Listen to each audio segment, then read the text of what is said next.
Hello friends, आपका मेरे channel पर स्वागत है। आज हम 11.3 के आगे क्वेश्चंस करते हैं जो हमने रह गए थे। तो फॉर्मूले आपके वही यूज होंगे और इसके जो पिछले क्वेश्चंस हैं उनकी वीडियो अगर आपने नहीं देखी है तो वो देख लीजिए। अगर कुछ क्लियर नहीं होता है तो कमेंट कीजिए। तो चलिए आज हम आगे करते हैं। हम आए हुए हैं 7th क्वेश्चन पे। तो चलिए 7th क्वेश्चन करते हैं। फॉर्मूले आपके वही यूज होंगे, बेलन का और घनाभ का, ठीक है, वो आपको याद रखने हैं। तो इसमें आपका दिया गया है कि 7 मीटर त्रिज्या और 3 मीटर ऊंचाई वाला एक बंद बेलनाकार टैंक किसी धातु की एक चादर से बना हुआ है। मतलब आपका बेलन है एक, ठीक है, टैंक है कोई बेलनाकार, तो उसकी जो त्रिज्या है आपकी वो 7 है, त्रिज्या आपकी 7 है और जो आपकी ऊंचाई दी गई है वो 3 मीटर दी गई है, ठीक है।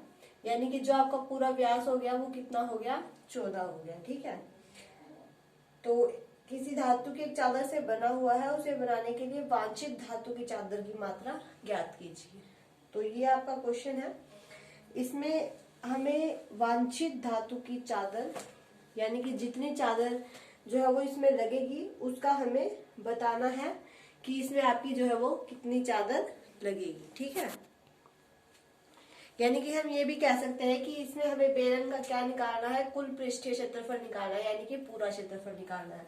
तो कल हमने जो क्वेश्चन किया था उसमें हमने बेलन का पार्श्व पृष्ठीय क्षेत्रफल निकाला था, ठीक है, पार्श्व पृष्ठीय क्षेत्रफल। तो वो आपका क्या था, वो आपका था 2πr/h, ठीक है। लेकिन अब हमें क्या निकालना है, अब हमें कुल पृष्ठीय क्षेत्रफल निकालना है। तो इन दोनों में आपको डिफरेंस पता होना चाहिए।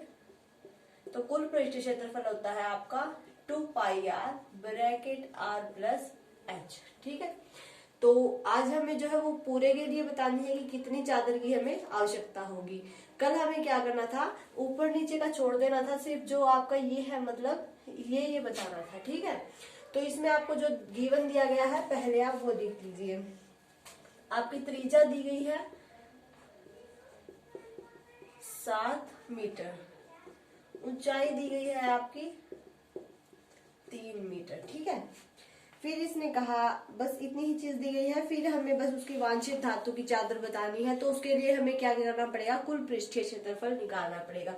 आपकी त्रिज्या दी गई है तो आप इससे व्यास निकाल सकते हैं। वैसे व्यास की आपकी कोई जरूरत नहीं है, पर आप फिर भी निकालना चाहे तो निकाल सकते हैं, ठीक है। व्यास की जो आधी होती है वो हमारी त्रिज्या होती है। तो त्रिज्या का अगर हम डबल कर देंगे तो वो हमारा व्यास आ जाएगा, ठीक है। तो कुल पृष्ठीय क्षेत्रफल हम निकाल लेते हैं इसका, जिससे हमें चादर पता लग जाएगी, ठीक है। कुल पृष्ठीय क्षेत्रफल क्या है आपका 2πr/r+। आर आपका क्या है, आर आपकी त्रिज्या है और एच आपकी हाइट है, ठीक है। और जो पाई है उसकी वैल्यू आपको पता होनी चाहिए, 22/7 होती है। तो देखिए 2 × 22/7, त्रिज्या आपकी कितनी है, 7 है और ब्रैकेट 7 + 3, ठीक है। 7 से 7 आपका कैंसल, 44 × 7 3 10। तो ये आपका आ जाएगा इतना, यानी कि इतनी मीटर स्क्वायर आपको जो है वो धातु की जो चादर है उसकी आवश्यकता होगी। तो देखिए इसने कहा था कि पूरी की बतानी है, इसलिए हमने क्या किया, कुल पृष्ठीय क्षेत्रफल निकाला। क्या निकाला, कुल पृष्ठीय क्षेत्रफल निकाला। अगर इसने कहा होता कि आप सिर्फ पार्श्व पृष्ठीय क्षेत्रफल निकालिए तो हम इस फॉर्मूले का यूज करते, क्योंकि उसमें फिर हमें ऊपर नीचे का नहीं लेना था, ठीक है। तो इस बात का भी आपको ध्यान रखना है कि क्या पूछा गया है, कुल या पार्श्व। तो चलिए हम नेक्स्ट क्वेश्चन करते हैं। नेक्स्ट क्वेश्चन आपका दिया गया है कि एक खोखले बेलन का वक्र पृष्ठीय क्षेत्रफल 4224 सेंटीमीटर स्क्वायर है। ये भी आपका क्या है, बेलन ही है, ठीक है। इसका इसने क्या दिया है, वक्र पृष्ठीय क्षेत्रफल दिया है 4424, ठीक है। और फिर इसने कहा है कि इसकी ऊंचाई के अनुदिश काटकर 33 सेंटीमीटर चौड़ाई की एक आयताकार चादर बनाई जाती है। यानी कि इसे बीच में से काटा गया है, फिर इसे ऐसे खोला गया, तो इसकी जो लंबाई है वो 33 सेंटीमीटर, मतलब इसकी जो चौड़ाई है वो हमारे पास 33 सेंटीमीटर आई है। ठीक है, आयताकार चादर का परिमाप क्या कीजिए। अब देखिए हमें क्या दिया गया था, हमें दिया गया था बेलन का वक्र पृष्ठीय क्षेत्रफल। तो पहले जो आपको गिवन है वो यहाँ लिख लीजिए, बेलन का वक्र पृष्ठीय क्षेत्रफल आपको दिया गया है। तो देखिए जो आपको पहले गिवन है वो लिख लीजिए, हमें दिया गया है बेलन का वक्र पृष्ठीय क्षेत्रफल 4224। ठीक है, इतना आपको जो है वो इसका क्षेत्रफल दिया गया है। इसने इसकी ऊंचाई दी है हमें, ऊंचाई में मतलब चौड़ाई दी है आयताकार की, ये इसकी है चौड़ाई 33 सेंटीमीटर। तो इसका इसने कहा है कि आयताकार चादर का परिमाप ज्ञात कीजिए।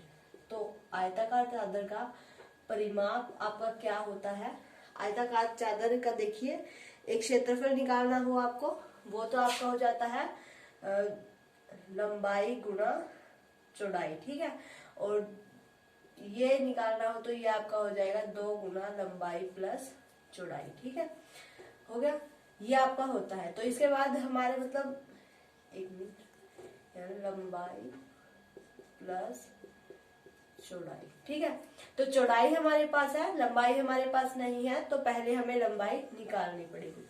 तो लंबाई निकालने के लिए हम क्या करेंगे कि हम बेलन का वक्र पृष्ठीय क्षेत्रफल जो हमें दिया गया है, बेलन का पृष्ठीय क्षेत्रफल हम इक्वल कर देते हैं किसके, आयत के क्षेत्रफल के। तो इससे हम क्या कर सकते हैं, हम लंबाई निकाल सकते हैं। तो ये आपका कितना दिया गया है, ये आपका इतना दिया गया है। और आयत का क्षेत्रफल आपका क्या होता है, आयत का क्षेत्रफल आपका लंबाई गुणा चौड़ाई होता है। ठीक है, तो ये आपका इतना हो गया, लंबाई हमें निकालनी है, चौड़ाई आपकी दी गई है कितनी, 33। तो ये यहाँ आपकी मल्टीप्लाई में है तो यहाँ डिवाइड में आ जाएगी।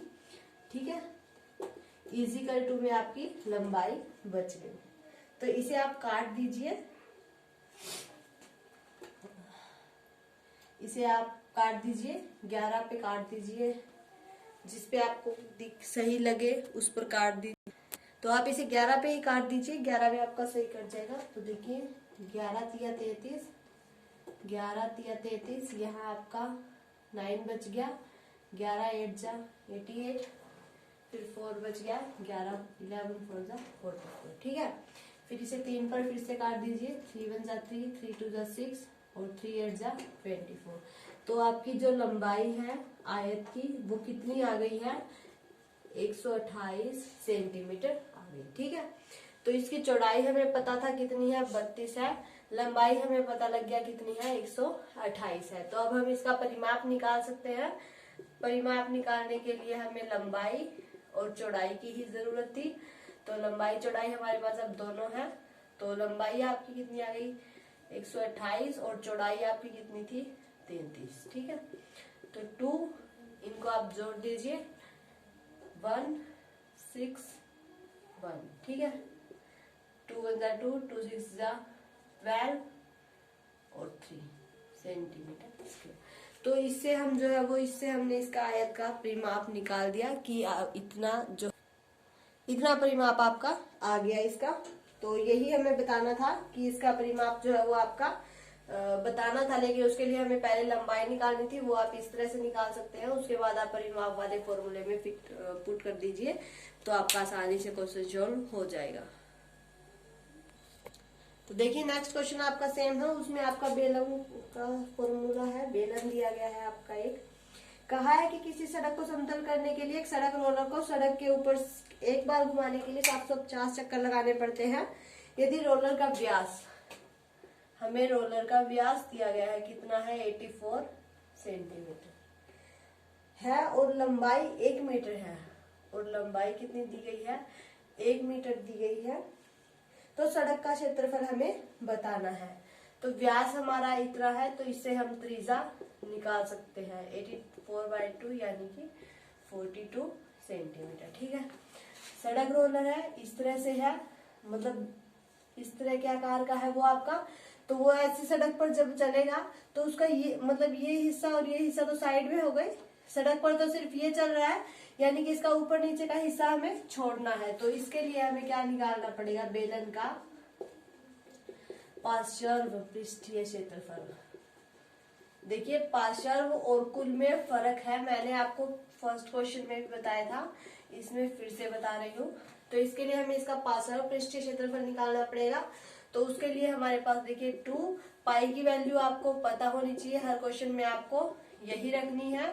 त्रिज्या आपकी आ गई 42 और लंबाई इसने 1 मीटर दी है, तो वो आपकी क्या हो गई, हाइट भी हो गई, उसकी ऊंचाई भी हो गई। तो इस तरह से आप जो है वो इस क्वेश्चन को सोल्व कर सकते हैं।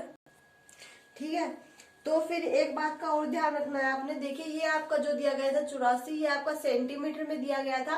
फिर जो आपकी लंबाई दी है वो आपकी मीटर में दी है, यानी कि जो ऊंचाई है आपकी वो 1 नहीं लेनी है आपको, बल्कि इस मीटर को आप पहले सेंटीमीटर में चेंज कीजिए। सेंटीमीटर में चेंज करने के लिए इसे 100 से गुणा करना पड़ेगा। तो ये 1 मीटर में हमारा 100 सेंटीमीटर होता है, तो यानी कि हाइट हमें कितनी लेनी है, 100 सेंटीमीटर लेनी है। ठीक है।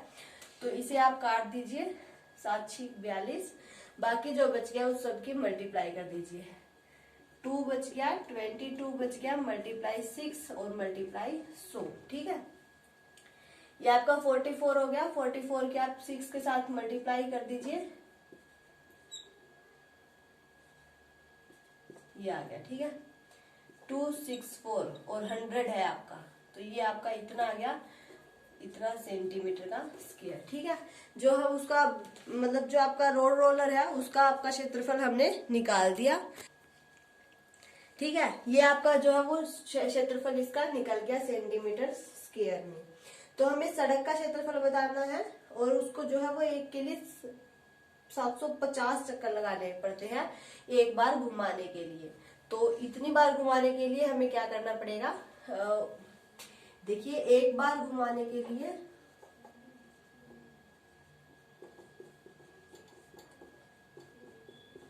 चक्कर लगाने पड़ते हैं।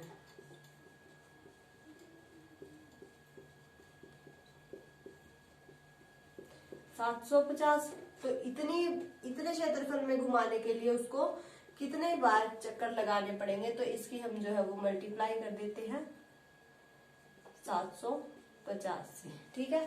तो देखिए 3 0 तो आपकी ये आ गई पीछे, फिर 5 4 भी आपका 20 होता है, तो ये आपका इस तरह से आ गया, इतना सेंटीमीटर का स्क्वायर आ गया आपका। तो ये आपका आंसर हो गया। लेकिन इसे आप जो है वो, क्योंकि इसकी लंबाई आपकी मीटर में दी गई थी, तो आप इसे मीटर में चेंज कर लीजिए। एक जो सेंटीमीटर का स्क्वायर होता है उसमें आपका 10,000 मीटर का स्क्वायर होता है। ठीक है। ओ सॉरी, 1 मीटर के स्क्वायर में आपके 10,000 सेंटीमीटर का स्क्वायर होता है। ठीक है। तो इसे चेंज करने के लिए हमें 10,000 से डिवाइड करना पड़ेगा, तो इसे मैं यही कर देती हूँ 10,000 से डिवाइड। तो ये आपका 4 0 से 4 0 कट जाएगी, तो आपका जो टोटल आंसर है वो ये आ जाएगा मीटर स्क्वायर में। तो इतनी बार उसे जो है वो इतने मीटर्स में चक्कर लगाने पड़ेंगे। ठीक है। तो लास्ट में अगर आप मीटर में बदल कर छोड़ देते हैं तो भी ठीक है, नहीं तो सेंटीमीटर में पड़ा रहेगा तो भी कोई दिक्कत नहीं है। तो देखिए नेक्स्ट क्वेश्चन हम देखते हैं कि एक कंपनी अपने दूध पाउडर को एक ऐसे बेलनाकार बर्तन में पैक करती है जिसका व्यास 14 सेंटीमीटर है। व्यास जो है वो आपको 14 सेंटीमीटर दिया गया है, और अगर आपको त्रिज्या निकालनी है तो 14/2 यानी कि 7 सेंटीमीटर। ठीक है। ऊंचाई उसकी दी गई है आपको 20 सेंटीमीटर। 20 सेंटीमीटर। अब एक बात और है, देखिए आपका ये बेलनाकार बर्तन जो है वो इस तरह से है, लेकिन इसमें एक चीज और दी गई है, मतलब ये इस तरह से नहीं, इस तरह से है, और ये इधर भी इस तरह से है। ठीक है। तो मतलब वैसे बेलनाकार है लेकिन फिर भी है इसका ये यहाँ पे। तो इसका जो दूध है वो सिर्फ देखिए इतने और इतने भाग में डाला गया है। ठीक है। ये यहाँ से तो आपका बेलनाकार हो गया, मतलब इतने और इतने भाग में, ठीक है, डाला गया है। और इसकी जो आपकी लंबाई है वो 20 है टोटल तो, और जो इसकी है वो 2 है, और जो ये ऐसे है आपकी ये 14 दी गई है, व्यास आपका 14 दिया गया है, त्रिज्या हमने निकाल ली। तो देखिए अगर जितने भाग में दूर डाला गया है सिर्फ इतने भाग में 2, ये आपका यहाँ से भी 2 है ये, तो ऊपर और नीचे जो है वो 2-2 सेंटीमीटर से आपका छोड़ा गया है, चिपकाया गया है, जो भी किया गया है। तो 20 में से 2 और 2 माइनस कर देते हैं, यानी कि जो दूर डाला जाता है वो सिर्फ इतने में डाला जाता है, 16 सेंटीमीटर में, ठीक है। तो अब देखिए दोनों से 2 सेंटीमीटर की दूरी पर चिपकाया जाता है, तो हमें लेबल का क्षेत्रफल बताना है। तो ये आपका बेलनाकार है, यानी कि हमें बेलन का पार्श्व पृष्ठीय क्षेत्रफल बताना है। पार्श्व ही है क्योंकि ऊपर नीचे का हिस्सा जो है वो हमें छोड़ना है, ठीक है। 2πr/h। तो देखिए 2 पाई की वैल्यू आपको पता है 22/7, त्रिज्या आपको पता है 7, और ऊंचाई आपको कितनी लेनी है, अब इस बात का ऊंचाई आप 20 की 20 मत ले लीजिएगा, बल्कि जो ये हमने निकाली है 20 ऊंचाई जो ये हमने निकाली है, क्योंकि इसकी टोटल 20 थी, उसमें से देखिए 2 ऊपर छोड़ा गया है और 2 नीचे छोड़ा गया है, तो वो हम माइनस करेंगे तो 16 सेंटीमीटर आ जाएगी आप, ठीक है। तो यहाँ पर ऊंचाई आपको कितनी लेनी है, 16 सेंटीमीटर लेनी है। 7 से 7 आपका क्या हो जाएगा, कैंसिल हो जाएगा। 22 2 जा 44, 44 की आप 16 के साथ जो है वो मल्टीप्लाई कर दीजिए, आपका जो है इसका क्षेत्रफल आ जाएगा 1 4 जा 4, 1 4 जा 4, 7। तो ये इतना सेंटीमीटर का स्क्वायर जो है वो आपका आ गया है, कि जो उस लेबल का क्षेत्रफल है वो क्या है, वो आपका 704 सेंटीमीटर, ठीक है। तो अगर इस तरह से क्वेश्चन दिया जाता है तो पहले देख लीजिए 2 ऊपर से और 2 नीचे से छोड़ा गया है, तो पहले इसकी लंबाई आपको ठीक से ले लेनी है, 20 की 20 नहीं ले लेनी है, और इसका ऊपर नीचे का हिस्सा हमें छोड़ना है, इसलिए पार्श्व पृष्ठीय क्षेत्रफल निकालना है, न कि कुल पृष्ठीय क्षेत्रफल। तो देखिए आप में आपके जो है इसमें सिर्फ 4-5 ही फॉर्मूले यूज हुए हैं पूरी एक्सरसाइज में, तो आपको वही याद रखने हैं। अगर हमें कुल पृष्ठीय क्षेत्रफल निकालना है तो 2πr ब्रैकेट r+h, और अगर पार्श्व निकालना है तो 2πr/h आपका डायरेक्ट यूज हो जाएगा। फिर आयत के आपके 2 यूज हुए हैं, परिमाप और क्षेत्रफल के, और वर्ग के आपके यूज हुए हैं, तो आप उनको जो है वो अच्छी तरह से याद कर लीजिए, ताकि आपको क्वेश्चंस निकालने में कोई दिक्कत ना हो। वीडियो अच्छी लगे तो इसे लाइक शेयर जरूर कीजिएगा, और अगर आप मेरे चैनल पर नए हैं तो इसे सब्सक्राइब करके बेल आइकन दबा लें, ताकि आपको मेरे आने वाले वीडियो के नोटिफिकेशन मिलते रहे।